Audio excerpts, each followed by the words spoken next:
குரு பிரம்மா, குரு விஷ்ணு, குரு தேவோ மகேஸ்வரா, குரு சாட்சாத் பரபிரம்மா, தஸ்மை ஸ்ரீ குருவே நமக. ஏஎல்பி ஜோதிடர் மற்றும் வாஸ்து நிபுணர் கிரி ஜானகிராமன். இப்போ இந்த நம்ம வாஸ்து பதிவில் நம்ம நண்பர் ஒருத்தர் கேட்டிருந்தார், நீங்கள் வாஸ்து பார்க்குறீங்க, முதல்ல வாஸ்துனா என்ன சார், அதை முதல் சொல்லுங்கள் அப்படின்னு சொல்லி கேட்டிருந்தார். அந்த தகவல் நம்ம பகிர்ந்துக்கலாம்னு இருக்கோம். வாஸ்துனா வஸ்து, அந்த வஸ்து தான் பின்னாடி மறுபடியும் அது வாஸ்துவாக வந்தது. நம்ம குடியிருக்கக்கூடிய ஒரு இடத்தோட அமைப்பு தான் வாஸ்துன்னு சொல்கிறோம். சரி, நம்ம வாஸ்துப்படி எல்லாமே வீடு கட்டிட்டோம், அந்த வாஸ்து மட்டுமே அங்கே வேலை செய்யுமானா கண்டிப்பாக அந்த வாஸ்து மட்டும் வேலை செய்யாது.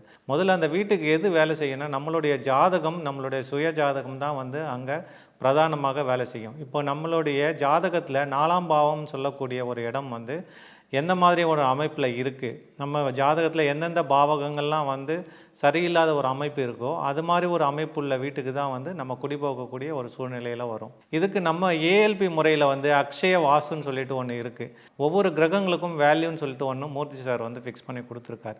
இந்த ஜாதகத்தில் உங்களுக்கு எந்த கிரகங்கள் நல்ல நிலைமையில் இருக்குது, எந்த கிரகங்கள் நன்மை தரக்கூடிய நிலைமையில் இல்லை அப்படின்றதுலாம் நம்ம ஜாதகத்தை பார்த்தே நம்ம தெரிஞ்சுக்கலாம். நல்ல ஒரு வாஸ்து நிபுணரை வச்சு அழகாக வாஸ்து பார்த்து கட்டின ஒரு வீட்டுக்கு ஒருத்தர் குடி போகிறாரு. ஆனால் அவர் பல இன்னல்களை சந்திக்கிறாரு.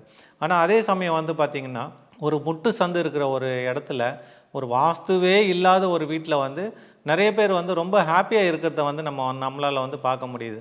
அப்போ இந்த இடத்துல வாஸ்து பேசுதா ஜாதகம் பேசுதானா, ஜாதகமும் பேசுது, வாஸ்துவும் குறைபாடு உள்ள வாஸ்து இருந்தால் கண்டிப்பாக அதுவும் நம்மளுக்கு ஒரு தவறான அமைப்புள்ள பலன்களை தான் கொடுக்கும். நம்ம உடம்பு தான் ஜாதகம், வாஸ்துக்கு ஏற்ற மாதிரி வீடு, உடம்பும் வீடும் ஒரே மாதிரி தான் இருக்கும். நன்றி. மீண்டும் ஒரு பதிவில் சந்திப்போம்.